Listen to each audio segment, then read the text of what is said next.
Personal finance practice problem using OneNote. Present value calculation with monthly periods as opposed to yearly periods. Prepare to get financially fit by practicing personal finance. Here we are in OneNote. If you have access to OneNote, would like to follow along, you're not required to, but if would like to, we're in the icon on the left-hand side. We're in the Practice Problems tab, down in the 12-18 Present Value Monthly Periods tab. Also note, when using OneNote, take a look at the Immersive Reader tool. Our presentations will also be in the text area. Same name, same number, but with transcripts. Transcripts that can be translated into multiple different languages and either listened to or read in them. Closing the icon, we got the information up top, calculations on down below. We're going to do the present value calculation, this time, however, with monthly periods as opposed to yearly periods.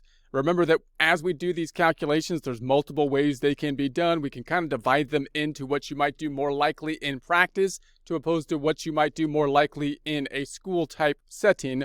The school type setting formats, in particular the tables, will have more problems when you go to a monthly kind of format because the tables are going to be limited to an even amount, for example, for interest rates and for the number of periods. So just keep that in mind as we go through the practice problems. And if you're in a school setting, that can kind of help you to see the limitations in the problems that they set up and why possibly those limitations wouldn't really be there in practice if you were doing similar things in practice. So we have the information here. How much would have to be invested to have in the future $25,000 at a rate of return of 24%? That's a yearly rate, and the years are 3 years. We want it to be compounded monthly, so in the format of months, that would be 36 months. So we want to have this in the future with one initial investment as of today and get to $25,000 in the future, 36 periods from now or 3 years from now, monthly compounding at a yearly rate of 24%, which if we break down to a monthly rate, then would be the 2%. So that's going to be a present value type of calculation so that we can get that back to the current day. And then if we had that amount today that we put in to the savings and it grew at that rate, we would then get to the future point of the $25,000. Now note that the rate is going to be 24%. That's a yearly rate.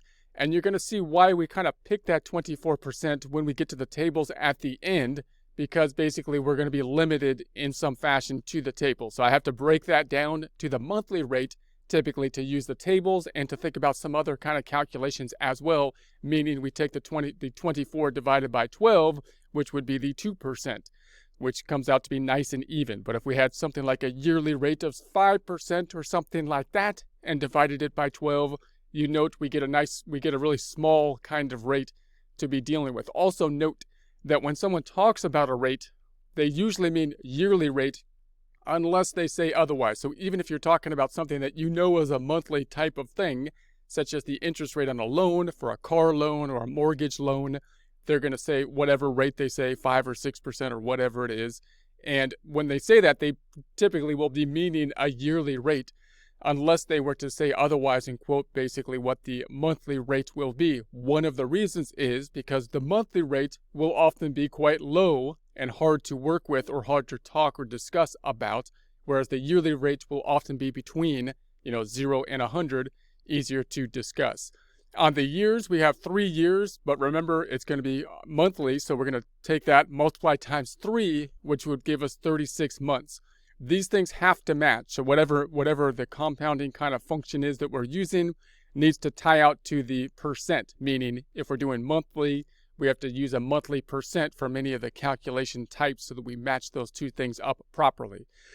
Let's first think about this in terms of a Excel formula, which is probably the most likely first place you'd want to go in actual practice if you have access to an Excel sheet, and that would be the easiest thing to do typically. So we have our same starting point as we've seen in the past. It would be equal. I'm going to put the negative sign before the P, before the future value, and that'll basically make the end result be a positive number. Then the present value, the brackets, and then the rate is going to be the 24%, but that's the yearly rate, so we divide it by 12. We're going to divide it by 12. Now, it so happens to work out pretty evenly here, so if you were to hard code it or simply type it in, you can simply type in the 24 divided by the 12 or the 0.02%, But if it were not so even, like if this was 5% divided by 12 or something, notice that the Excel worksheet can do that easily because you could put it in there as a fraction, and Excel will calculate the actual amount and not have to worry about the rounding kind of component and all that kind of stuff, because Excel will take care of that without a problem, whereas the tables and whatnot will be limited in that way. So then we're going to say comma, the number of periods is not going to be 3 years, but rather 3 times 12 or 36, which we're referencing with one cell right here. And then we do not have a payment, so we're going to have 2 commas to get to the future value then being that 25,000, that giving us a result of the 12,255.58, meaning that if we put 12,255.58 in there at period 0, and it was to grow at a yearly rate of 24% or a monthly rate of 2%, for 3 years, or in other words, 36 periods that we're compounding, then we'd end up with an end result at that 25,000. That's the idea. So next, let's do the same thing with a running balance type of calculation. This is the other way that I think you would want to do this in practice to get a better feel of what is actually happening. Note that going from 3 years yearly compounding to monthly compounding means the table gets much larger. We go from 3 periods to 36 periods. And even if you had a very large one, such as when you're dealing with like loans for like a home loan or like a 30-year something, times 12 would be 360 periods, still not really a problem if you use something like Excel, because Excel will then allow you to copy those cells on down. So we do this in Excel. I highly recommend taking a look at it. It's really worth doing these running balances, I believe, and you don't get to see those in book problems because oftentimes they're, you'd have to do it by hand, and they're not going to make you do that by hand, but they're pretty easy to do in Excel. But note, they go all the way down to the 36 in this case, and then we're just going to kind of verify what happens by starting with the ending point we came up to up top, the 12,256 about, we're rounding here, and then we'll just do our calculations, and at the end of the day, after the 36 period, after the 3 years, we should get to the 25,000. So let's do a couple of them. We won't do all 36 periods, so we'll just do a couple here. So we can take then the 12256 times the 0.24, the yearly rate. That would be the 2941 if we had an entire year. Take that divided by 12. That would be the monthly increase, which would this be the 245. We can also get there by taking the 0.24 dividing by 12, which is a nice even 2% here. But just realize that if it was something other than 24, like a 5%, dividing it by 12 could give you a messy kind of decimal, which can be a little bit more difficult to work with when you're doing it with a calculator. But note, with Excel, not so much a problem. But that 2% times the 12256, that'll give us the 245 again, about, and then we can add that to the 12256, and that's going to give us the 12,501.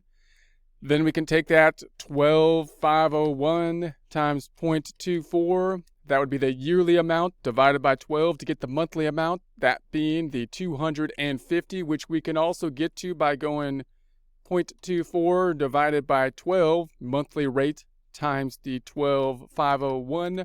We get the 250 once again. We can add that 250 to the 12,501.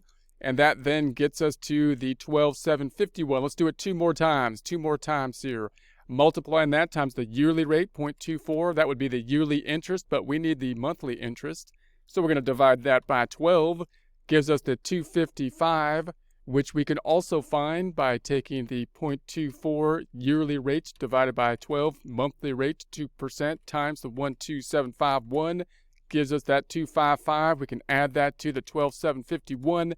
To get to the 13,006. Let's do it one more time. Taking that times the 0.24 gives us the yearly amount divided by 12, gives us the monthly amount of the 260, which we can also find by taking the 0.24 divided by 12, 2% times the 13,006. The 260 plus the 13,006 would give us the ending result.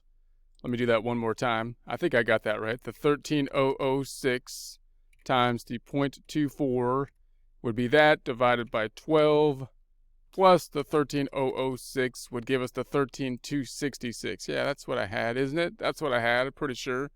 So if we did that all the way down, for the 36 periods, we would get to the end result of the 25,000. You get an idea of the compounding taking place. It might be worthwhile to do this in a side-by-side method as one which was compounding simply for 3 years, and you can get an idea of comparing and contrasting some of these differences. Then let's do this again, this time with our formula, which you could simply just plug into the formula. The major things changing here is you got to be careful that the rate matches the number of periods. That means monthly rate and monthly periods. So we would have the present value equals the future value of 25,000 times or over 1 plus the R. R would not be 24%, but rather 24 divided by 12 or 2%, the monthly rate, to the number of periods, which would not be 3, but rather 3 times 12 or 36 months. I'm going to put that into our table type of format, kind of like a tax return type of format, as we've seen in prior presentations, practicing that, doing that, and we'll just kind of highlight the major differences here. So we got the future value, 25,000.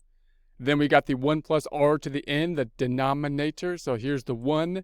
There's the R, which is not 24%, but 2%, because it's 24% divided by 2 to get the monthly rate of the 2%.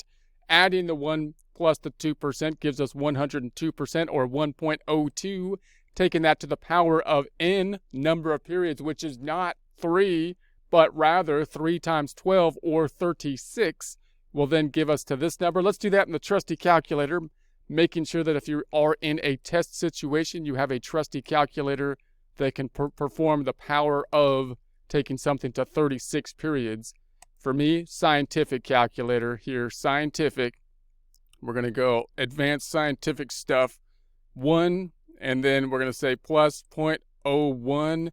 It's going to give us 1.01 or 102% to the power of, to the x to the y, caret, in other words, of 36 is going to give us the 2.03887 about. Let's take it back to the normal calculator here. Take it back to the norm. And then we're going to take the numerator divided by the denominator, which is in the outer column now.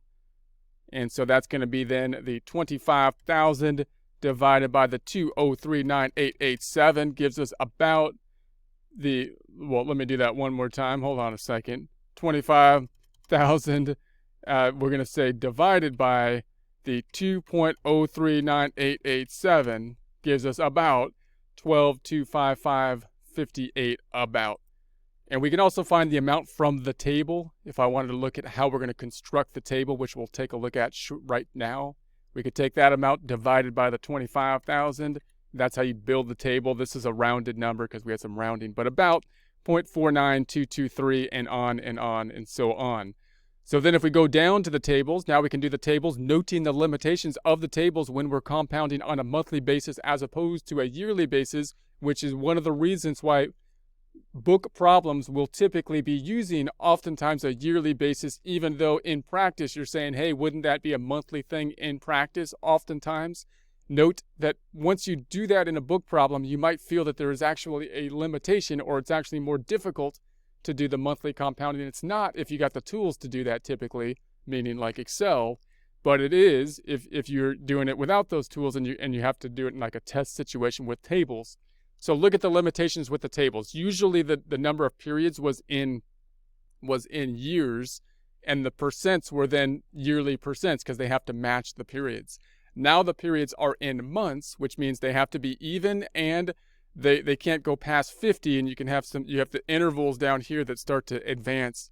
So 50 periods, like we're talking 3 years. 3 years is already 36 periods. So if we were talking about something like a 30-year loan or something like that with our tables, which is 360 months, clearly the table will not be helpful for us in that case.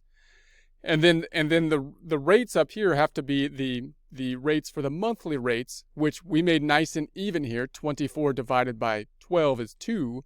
But if you had a yearly rate of 5 or 6 or anything below 12, then you're going to not be able to use the table because you're going to end up with a rate below 1%.